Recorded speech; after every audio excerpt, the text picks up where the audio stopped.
Ang mga videong inyong matutunghayan ay para lamang sa mga taong matatagang loob dahil maaari itong magdulot ng disturbance sa inyong mahimbing na pagtulog.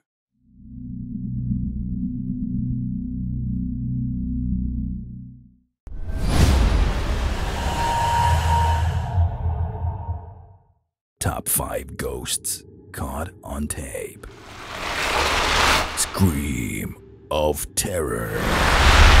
Ang video na ito ay pinost sa Reddit. Isang gabi daw habang natutulog sila ng kanyang pamilya ay bigla na lang silang nagising sa sigaw ng kanilang anak na babae.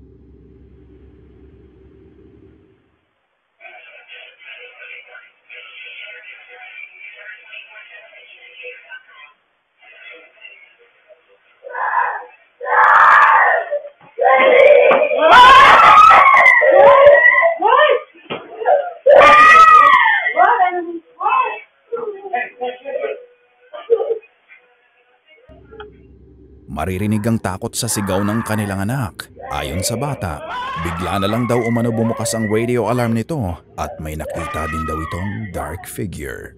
Ayon sa Reddit user, may mga unexplainable things din daw silang nararanasan at nararamdaman. Ano nga bang entity or creature ang nakita ng bata? Malalaman natin yan dahil sabi ng Reddit user na ito, patuloy daw siyang mag-a-update para mabigyang linaw ang mga kababalaghang nangyayari sa kanilang bahay.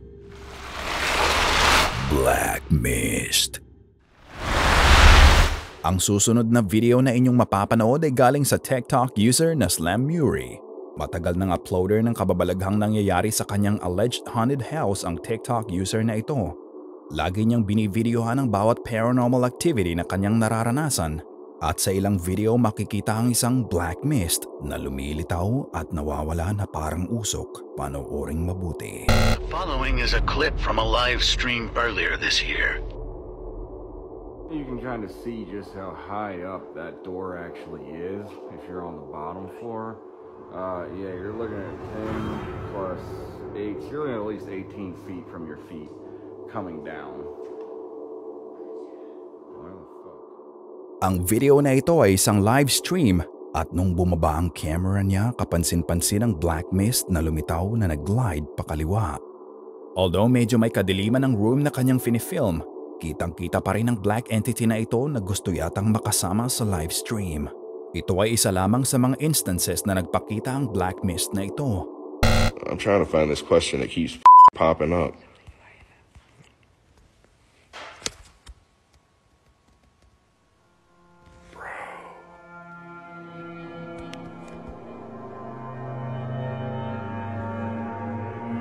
That was not settling. That was That was loud as shit. Habang nagre-reply si Slam Muri sa isang comment sa isa niyang video, may isang malakas na kalabog na nangyari. Halatang nagulat ang TikToker at dali-dali niyang finokus yung camera kung saan nanggagaling ang malakas na tunog. Popping up.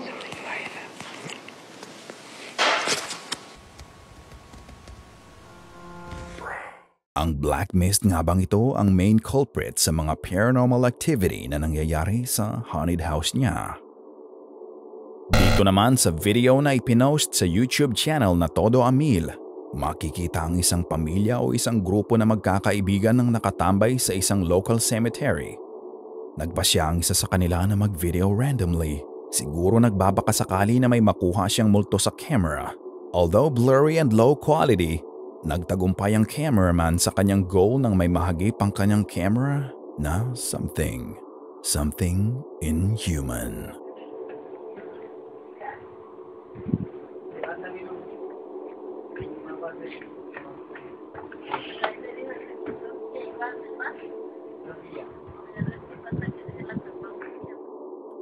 Another black mist or shadow.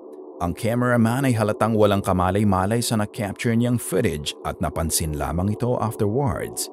Ito ba ay ghost caught on tape? Kayo na ang magpasya. Someone's watching you. Nag-e-enjoy ba kayo sa pinapanood nyo?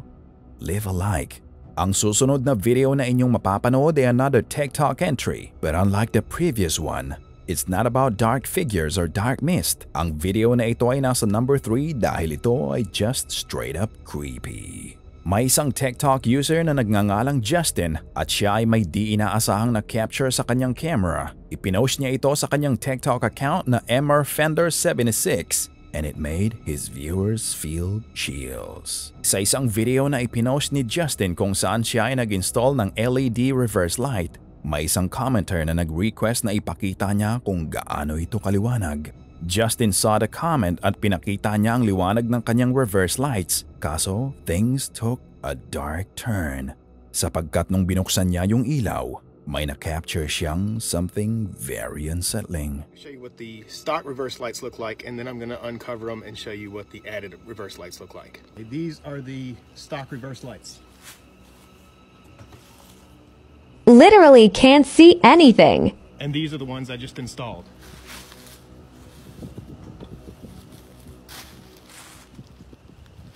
Look how friggin' bright that is. This is amazing. Yeah, so these... Nakita niyo ba yun? Look how friggin' bright that is. Sa isang madilim na woods, showcase ni Justin ang kanyang lights. And just as he opened the lights, may makikitang pale arm na nakakapit sa isang puno. Nung ito ay naliwanagan, dahan-dahan itong nagtago na parang walang nangyari. Hindi napansin ni Justin yung kamay and it was actually one of the viewers who commented na may kababalaghang nangyari sa ginawa niyang video. Ito nga ba isang ghost caught on tape or isang stalker caught on tape? You decide. The Haunting. Top 2 sa ating list ay galing sa YouTube channel na Mindseed TV. Ang bahay na kanilang inimbestigahan ay ang pagmamay-ari ni Arthur Burton. Binili ni Arthur ang property na di umano'y tinayo sa ibabaw ng nasunog na elementary school noong 1900s sa North Dakota, US. Sinabi ni Arthur na siya at ang kanyang asawa ay nakakaranas ng mga paranormal activity na lumala lamang sa paglipas ng araw, kaya niya naisipang tawagan ng paranormal investigator na Mindseed TV. That while sleeping, all of a sudden she felt like a tugging on her pajama pants. And again, I mean, when you look back and you try to put it into perspective, that again is the kind of thing that a child would do. A child that wants something from an adult. Pagpasok pa lang nila sa bahay at nagsisimula pa lang ang investigation, ay may nagpaparamdam na agad sa kanila. Panooring mabuti. I'm actually surprised because they did a pretty good job restoring it, you know, after the fire and everything. What's this say? Hey, whoa, hey, seen that? Hello? Hello? Hindi na nagpaligoy-ligoy sina Casey at Colton at agad sinetap ang kanilang mga equipment. Getting activity that fast at a location, we realized, okay, we need the static cameras up. We need these running right now. Let's just hook them up in the different rooms, different angles, and see what we could get.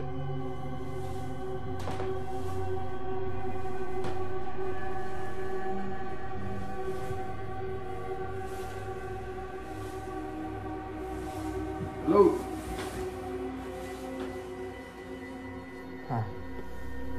Hey, we should get static cameras in here like right away. Matapos ang enkwentro na ito ay in-explore ng Mindseed TV ang basement ng bahay. Pagkababa pa lang nila ay naramdaman na nila kaagad na mas malamig ang paligid kumpara sa taas. Ano kaya ang kasama nila sa ilalim ng basement? Habang nag-e-explore ang Mindseed TV sa baba, may nakuhang footage ang kanilang static camera sa living room. Panoorin natin.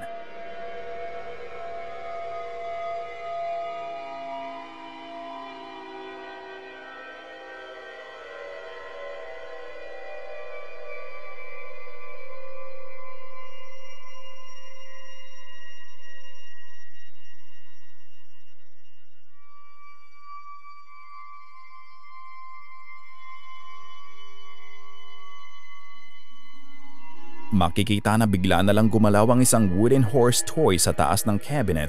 Ito ay umabante at konti na lang pwede na itong mahulog. Ano sa palagay niyo mga ka-goosebumps?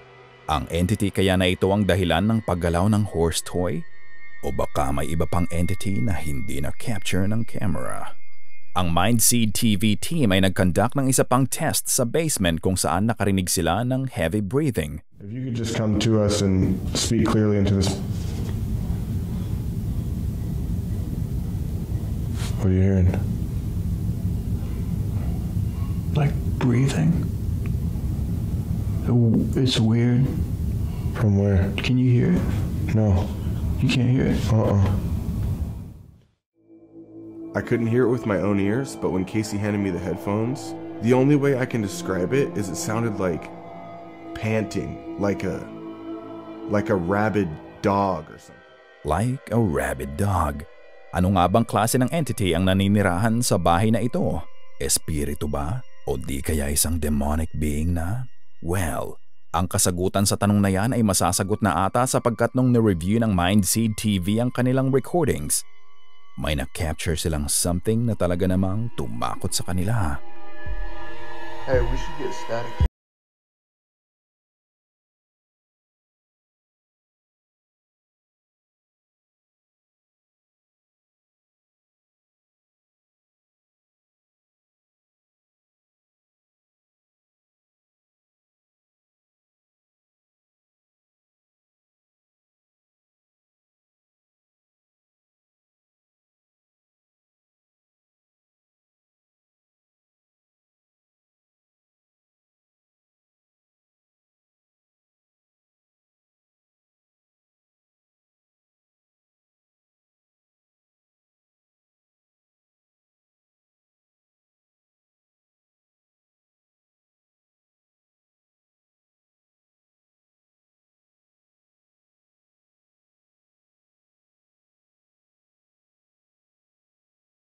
Even taken one step down those stairs.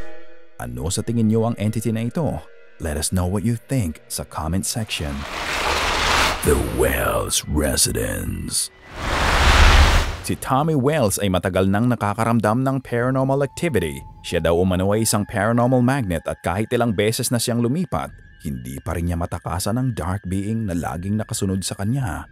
It's been reported na maraming pagkakataon na daw na may narinig silang malalakas na kalampag, mga bagay na gumagalaw mag-isa at ang pinaka nakakakaba pa, ang asawa ni Tommy na si Leslie ay nagkakasugat at pasa daw ng hindi niya namamalayan. Handa na ba kayo? Isang gabi, na-record ni Leslie ang buong pangyayari gamit ang bago nilang camera. Ang gabing ito daw ay isa sa pinakamalakas na paranormal activity na kanilang naranasan. Look, listen. What is that, baby?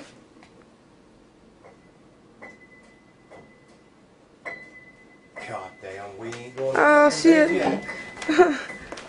God damn it.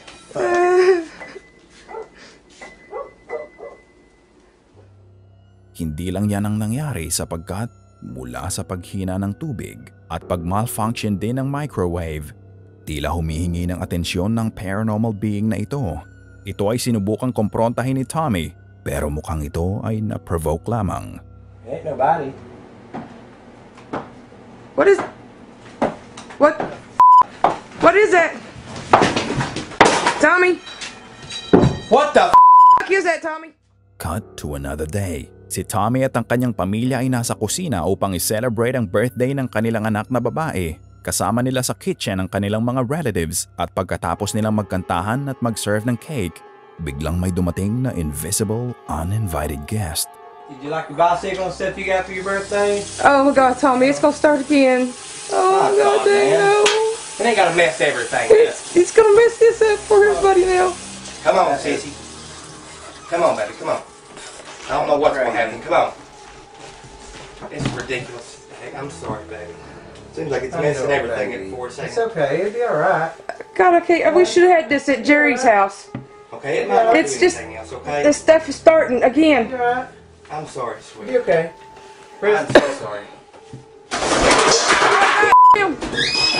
Oh God! What the hell is going on? Go to the front room. Go to the front room, girls. Go. Oh God! Oh my God! Miss, let's get out of here. Come on. Let's go. Napuno na ng tuluyan si Tommy at ang kanyang mga kamag-anak dahil sa out-of-control paranormal activity na kanilang nararanasan. Kaya naman nagpasya silang magsagawa ng seance. Ito ay isang type of spiritual ritual kung saan kakausapin mo ang isang spiritual being bago pa man magsimula ang ritual. Nakikipag-communicate na ang dark spirit na gumagambala sa pamamagitan ng pagbukas ng gripo. At nung nagtangka silang makipag-communicate dito, na-trigger ito ni Tommy nang sinabi niya ang word na evil. If they set them in the house, give us a sign, show us who you are. If you're evil, sorry, baby. If you're evil. Mas lumala pa ang response ng dark entity na ito nang may tumulo na parang dugo mula sa kisame. Ano kaya ang nais ipaiwatig nito? Ayon kay Tommy, isang demonic entity daw ang nakakapit sa kanyang pamilya at ito ay ipinost 10 years ago pa. Makikita na nagtatry pa rin silang makipag-communicate sa kung anuman ang nilalang na gumagambala sa kanila. Ano nga ba ang nangyari kila Tommy? Well, ayon sa isang source, sila Tommy ay nakalipat na ng bahay at ang paranormal activity na kanilang nararanasan ay hindi na ganun ka-extreme. Sana ay kinilabutan ka sa mga video na aming itinampok ngayong gabi.